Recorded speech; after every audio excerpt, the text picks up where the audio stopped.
오늘은 감추어두신 하나님의 은혜, 감추어두신 하나님의 은혜라는 제목으로 우리 하나님 말씀 함께 나누도록 하겠습니다. 새해가 시작되면 여러분들은 미래가 희망차십니까? 아니면은 불안하십니까? 아무래도 새해에는 불안함보다는 희망참, 또 계획, 또 소망함 이런 것들이 다 있으실 텐데 하루가 지나고 또 한 달이 지나고 시간이 지날수록 점점 우리의 소망과 희망은 점점 약해지고 보이지 않는 미래가 우리에게 불안함으로 다가오는 경우가 아주 많을 것입니다.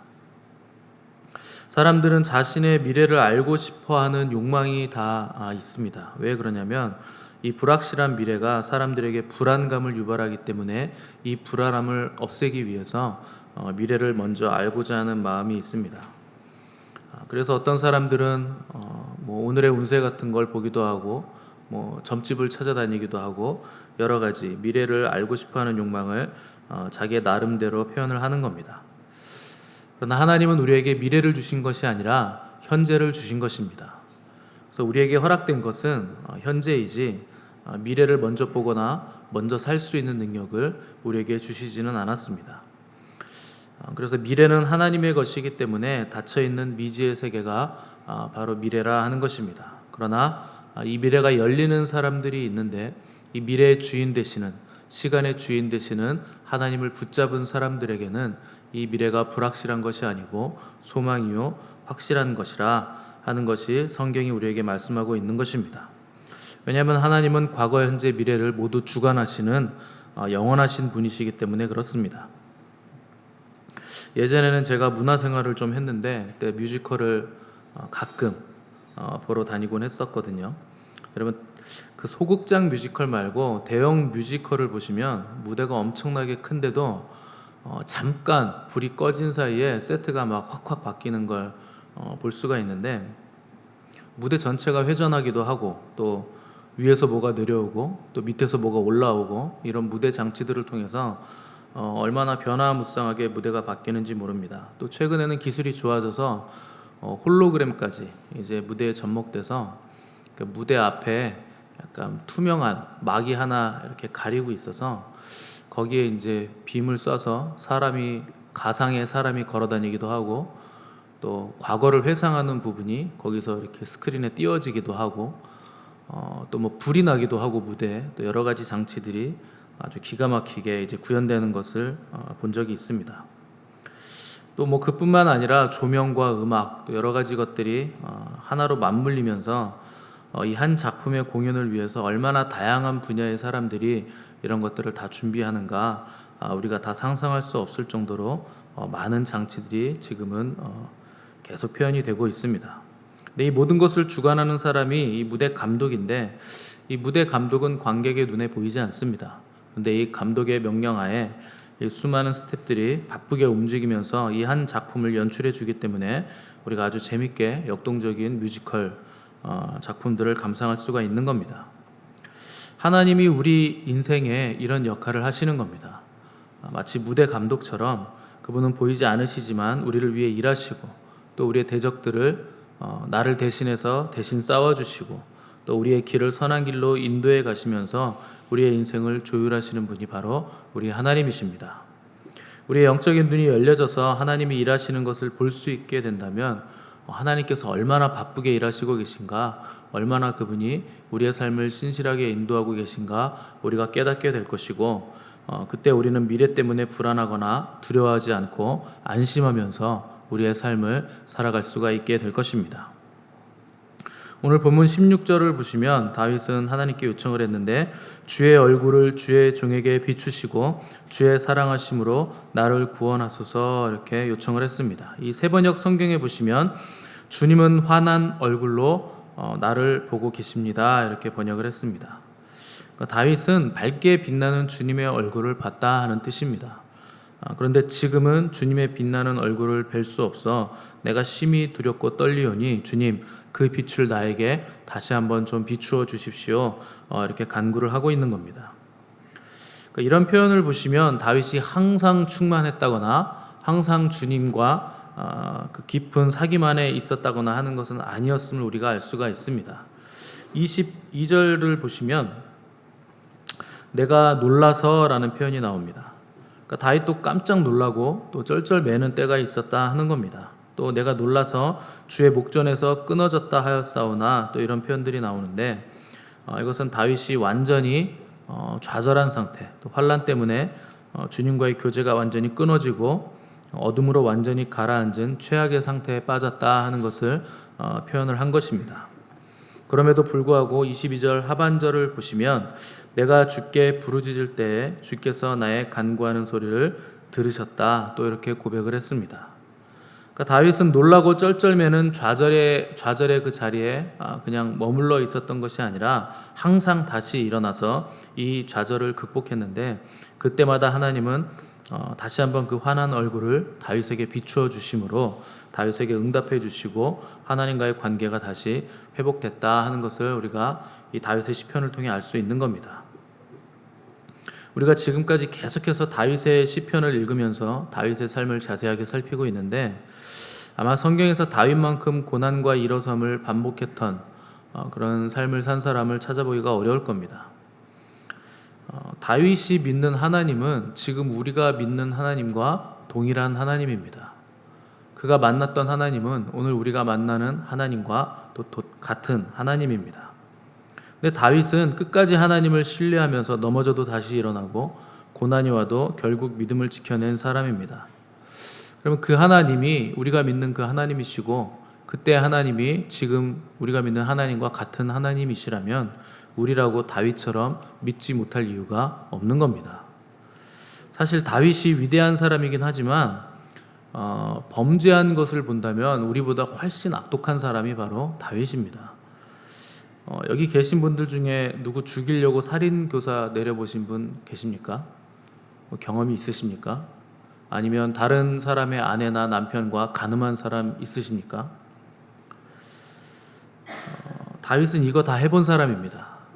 살인교사도 내려봤고 간음도 해봤고, 또 자기가 간음해서 그 아이가 임신을 하니까 그것 때문에 남편을 죽이라고 명령을 내렸던 사람이 바로 다윗입니다. 그러니까 다윗이 지은 죄에 비하면 사실 하나님 보시기에 우리는 얼마나 괜찮은 사람들인가, 얼마나 아름다운 사람들인가 이런 생각을 하게 되는 것입니다. 그런데도 불구하고 왜 우리는 그 악독한 죄를 지은 다윗과 같은 믿음을 우리는 가지 못하는 것인가? 도대체 다윗과 우리의 차이점은 뭔가 하는 것입니다. 다윗과 우리의 차이점은 다윗은 사람을 바라본 사람이 아니고 오직 하나님만 바라본 사람입니다. 어떠한 상황에서도 자기를 바라보거나 사람을 바라보거나 환경이나 어떤 외부적인 요건을 바라본 것이 아니라 하나님만 열심히 바라보고 전심으로 하나님만 추구했던 사람이 바로 다윗입니다. 그러니까 그것을 한결같다 하는 것입니다. 심지어 죄를 지었어도 한결같이 하나님을 바라보는 겁니다. 대개 사람들이 죄를 지으면 하나님을 바라볼 수 있는 용기가 없어집니다. 그리고 죄를 지으면 조금 더 죄를 짓고 하나님께 돌아가려고 하는 마음을 먹기도 합니다. 다윗은 그러지 않았습니다. 어떠한 상황에서도 무조건 하나님 앞에 가서 기다리고 하나님을 바라보는 사람이 다윗이었다 하는 겁니다. 믿음이란 뭔가 하나님을 바라보는 겁니다. 나를 바라보거나 사람을 바라보거나 세상을 바라보는 것이 아니라 하늘에 계신 하나님만을 신뢰하고 오직 그분의 처분만을 기다리고 바라보는 것이 바로 믿음입니다. 사람들이 나에 대해서 뭐라고 평가하든지 간에, 그들이 나에 대해서 어떻게 생각하든지 간에 중요한 것이 아니고 하나님께서 나를 어떻게 생각하시고 하나님께서 나를 지금 어떻게 바라보시고 어떻게 평가하고 계시는가, 이것이 중요한 것입니다. 그래서 한결같은 믿음이란 환경이나 사람 때문에 믿음이 흔들리지 않는다 하는 것입니다. 하나님을 집중해서 바라보고 또 하나님의 평가를 중요하게 생각하는 사람이 결국 사람에게도 인정을 받게 돼 있는 것입니다. 처음에 사람들은 오해할 수 있습니다. 그러나 결국 하나님은 하나님만 바라보고 하나님 앞에 잠잠히 기다리고 앉아있는 사람들을 높이시게 돼 있습니다. 과정 중에 고난이 있을 수도 있고 어려움이 있을 수는 있겠지만 결국 하나님께서는 그런 사람들을 높여주신다 하는 것입니다. 그러면 우리가 어떻게 한결같은 믿음을 가질 수가 있는 것인가? 아무리 발버둥 쳐도 다윗 같은 한결같은 믿음을 가지는 게 쉽지 않은데 어떻게 그런 믿음을 가질 수 있는가? 모든 결론들은요, 모든 결과들은 과정이 필요한 겁니다. 과정 없이 얻어지는 결론은 그 결론을 유지할 힘이 없기 때문에 반드시 우리는 과정을 통해서 이것을 얻어야 되는데 믿음은 순종이라는 과정을 통해서 우리가 얻을 수밖에 없는 것입니다. 그럼 순종은 어떻게 하는 것인가? 여러분들이 신앙생활 하는 것 자체가 다 순종의 과정들입니다. 대표적인 것이 바로 예배 생활입니다. 이 주일날 하나님 앞에 나와 예배 드리는 것이 아무것도 아닌 것 같겠지만 여러분 이게 평생에 쌓이고 쌓이면 결국 인생 말년에는 아주 놀라운 차이를 만들어내게 돼 있는 것입니다. 이게 가능한지 모르겠지만 산술적으로 여러분들이 계산을 한번 해보시면 사람이 매일 0.1%씩만 만약 변화된다고 하면 3년이면 그 사람 100% 변화됩니다. 산술적인 계산으로는 그렇습니다. 왜냐하면 1년에 36.5%씩 변할 테니까 3년이면 100%가 변화가 되는 겁니다. 그러니까 0.1%씩 매일 변한다 하는 것은 0.1%씩 자기를 죽인다 하는 겁니다. 자기를 죽인다는 건 결국 내 욕심과 세상적인 욕망을 그만큼 버린다 하는 뜻입니다. 우리가 매일 드리는 이 새벽 예배, 이게 왜 중요할까요? 여러분들이 새벽에 예배 드리러 오시면 제가 여러분들에게 부정적인 얘기하고 세상적인 말로 가르치죠. 그렇지 않습니다. 새벽에 오시면 목사가 하는 얘기 다 하나님 말씀, 성경 말씀 가르치고 하나님께서 우리에게 무엇을 요구하시는가 이 말씀을 선포하는 것입니다. 여러분 그것이 매일 쌓이는 겁니다. 믿음은 들음에서 나는 것이거든요. 여러분들이 매일 듣는 말씀 때문에 여러분들이 계속 변화가 되는 것입니다. 하나님의 말씀은 차곡차곡 쌓이면 우리 내면에서 아주 강력한 힘을 발휘하게 되어 있습니다. 이것이 바로 훈련이라고 하는 겁니다. 왜 훈련이 필요한 것인가? 지금은 할 수 있는 실력이 없지만 머지않은 미래에 눈 감고도 이것을 자유롭게 할 수 있도록 계속적으로 반복하는 행위, 이것이 바로 훈련의 의미입니다.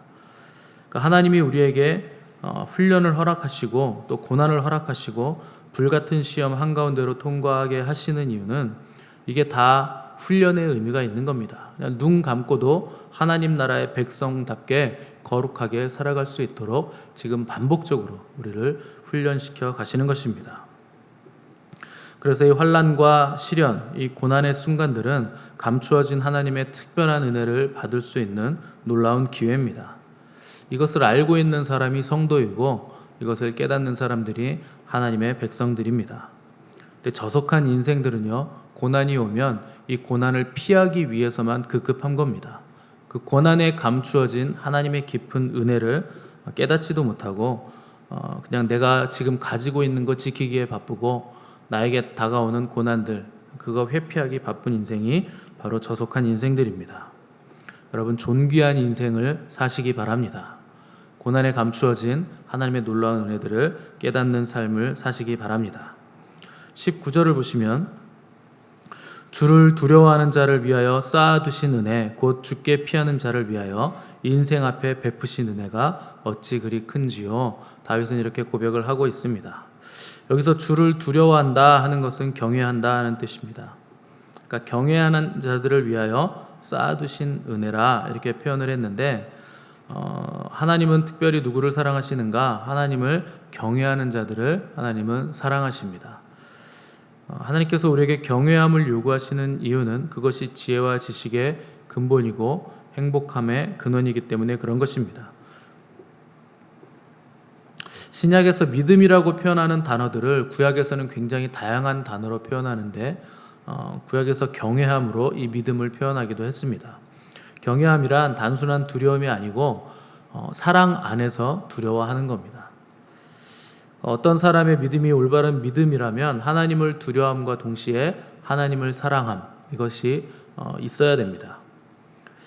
그러니까 하나님과 우리 사이의 무한한 차이를 절감하면서 떨리는 심정으로 하나님 앞에 서지만 또 그 높으신 하나님께서 나 같은 존재를 사랑하신다는 것을 깨달은 사람이 하나님을 향해 느끼는 사랑, 이것이 바로 경외함입니다. 19절에서 쌓아두신 은혜라는 단어가 나오는데 여기서 쌓아두다라는 말은 감추어두다라는 뜻입니다. 그리고 은혜라는 단어는 이게 토브라는 히브리어인데 선함이라는 뜻입니다. 그러니까 쌓아두신 은혜는 뭔가 감추어두신 선하심이라는 뜻입니다. 이게 정확한 번역입니다. 감추어두었다 하는 것은 다윗이 발견한 것인데 어디서 발견한 것인가? 고난과 역경 속에 감추어두신 하나님의 선하신 뜻과 은혜가 있다 하는 것을 다윗은 지금 자기가 발견한 것을 우리에게 알려주고 있는 것입니다. 그러니까 하나님은 우리가 가장 고통을 겪고 있는 순간에 우리에게 큰 은혜를 베푸시기 위해서 그분의 선함을 그 고난과 역경 안에 감추어두고 계신 분이십니다. 그러니까 언제 그것을 우리에게 주시는가? 그냥 고통이 있다고 무조건 주시는 게 아니라 그 고난과 고통의 순간에 우리가 하나님의 이름을 간절히 부를 때 하나님은 감추어 두신 그 선하신 은혜를 꺼내서 우리에게 베풀어 주신다 하는 것입니다. 이것을 시편 23편 4절에서 다윗은 주께서 나의 원수의 목전에서 내게 잔치상을 베풀어 주신다 이렇게 또한 표현을 한 것입니다. 왜 하나님은 사람들 앞에서 보란듯이 은혜를 베풀어 주시는가? 결국 누가 의로운 자인가, 누가 하나님 앞에서 옳은 자인가를 사람들이 보는 앞에서 드러내 보여주시기 위해서 그렇게 하시는 겁니다. 그래서 크리스찬들은 내가 스스로 나의 의를 증명하고 증거하는 것이 아니라 하나님의 판결을 기다리는 사람들입니다. 내가 누굴 판단하고 스스로 정죄하거나 내 손으로 원수를 갚는 것이 아니라 하나님께서 나의 억울함을 신원해 주시고 또 나의 모든 것들을 갚아주시는을 믿고 잠잠히 기다릴 수 있는 사람이 바로 하나님을 믿는 사람들이라 하는 것입니다. 다윗은 이것을 알았던 사람이었기 때문에 21절을 보시면 여호와를 찬송할지어다 이렇게 찬송이 터진 것입니다. 그리고 24절 보시면 여호와를 바라는 너희들아 강하고 담대하라 이렇게 우리에게 요구를 한 것입니다. 왜 강하고 담대할 수 있는가? 현실을 보면 아무것도 보이지 않고 선한 것이 없어 보이겠지만 그럼에도 불구하고 굳건하게 강하고 담대한 마음으로 하나님을 찬송하며 기다리면 하나님의 때에 하나님께서 우리를 높여주신다 하는 것을 다윗이 오늘 우리에게 말하고 있는 것입니다. 왜 우리가 이런 하나님을 만나지 못하는가? 하나님 앞에서 하나님이 오실 때까지 기다리지 못하기 때문에 우리는 만나지 못하는 겁니다. 여러분 약속 장소에서 누굴 만나기로 했는데 기다리지 않는다면 여러분 만날 수가 있겠습니까? 먼저 나가서 기다려야 만날 수 있는 겁니다. 하나님도 마찬가지입니다. 하나님은 무슨 자동 판매기처럼 우리가 그냥 부르면 바로바로 오시는 분이 아닙니다. 하나님은 하나님의 때에 오시는 분이십니다. 그분이 절대자이시기 때문에 우리가 그분의 타이밍을, 그분의 시간을 우리가 조정할 수 없는 겁니다. 우리는 다만 그분의 종이기 때문에 그분이 오실 때까지 기다리고 그분이 말씀하실 때 그 말씀을 받들어 순종하는 자들이 되어야만 하는 것입니다.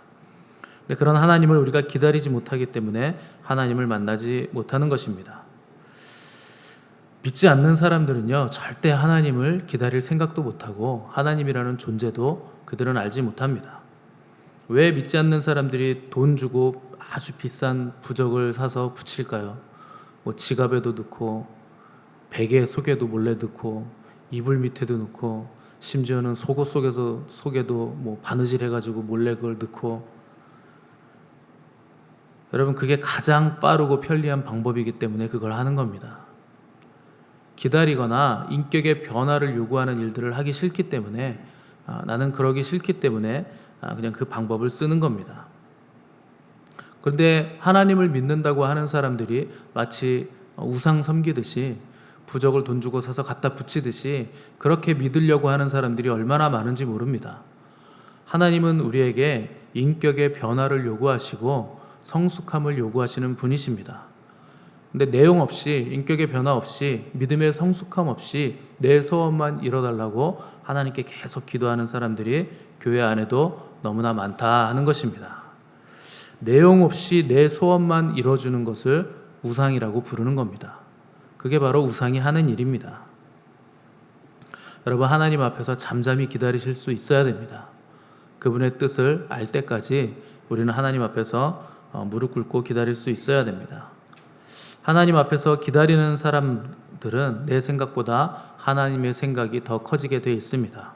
그러면 내 안에 가득 찬 세상적인 생각, 또 실망, 절망들은 다 사라지게 되는 것이고, 그분의 뜻과 말씀이 점점 차오르면서 우리 눈앞에 있는 현실의 문제도 넉넉히 극복하고 이겨나갈 수가 있게 되는 것입니다. 고난이 올 때는 이 과정을 거쳐야 우리가 올바른 과정을 거치는 겁니다. 그것이 고난 속에 감추어 두신 하나님의 은혜를 찾는 방법입니다. 인간이 쌓아 올린 것, 인간이 추구한 것, 모든 것들은 시간이 지나면 낡고 부패하고 타락하고 썩어지는 것들입니다. 그래서 우리는 뭘 붙들어야 되는가? 변함없이 영원하고 썩지 않고 쇠하지 않는 하나님과 그분의 나라, 그분의 가치를 내 인생의 가치로 끌어올 수 있어야 됩니다. 그래서 우리가 매일 하나님을 기다리는 것이고, 매일 하나님께 나와 기도하는 것이고, 매일매일 시간을 들여 하나님 앞에 극진히 예배하고 경배를 드리는 것입니다.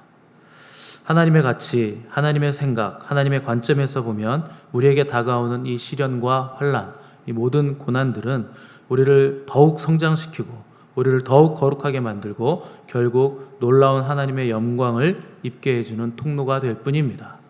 그것이 우리에게 유익이라 하는 것입니다. 사람은 고난이 와야 온전함을 입을 수 있는 겁니다. 다윗도 고난 가운데서 간절히 하나님께 부르짖었고, 예수님도 받으신 고난으로 순종함을 배우셨다면 우리도 마땅히 고난을 통해 순종을 배우고 영광을 입어야만 하는 것입니다. 여러분, 고난 가운데 감추어 두신 하나님의 선하신 은혜가 있음을 믿으시기 바라고, 또 고난 가운데 우리가 미처 헤아리지 못하는 깊은 하나님의 지혜가 있음을 깨달아 알아가시기 바랍니다. 현재의 고난은 장차 우리에게 다가올 영광과 좋게 비교할 수가 없는 것입니다. 고난을 허비하지 마시고 하나님을 닮아가는 도구로 사용하시는 지혜로운 저 여러분 되시기를 간절히 바랍니다. 함께 기도하겠습니다.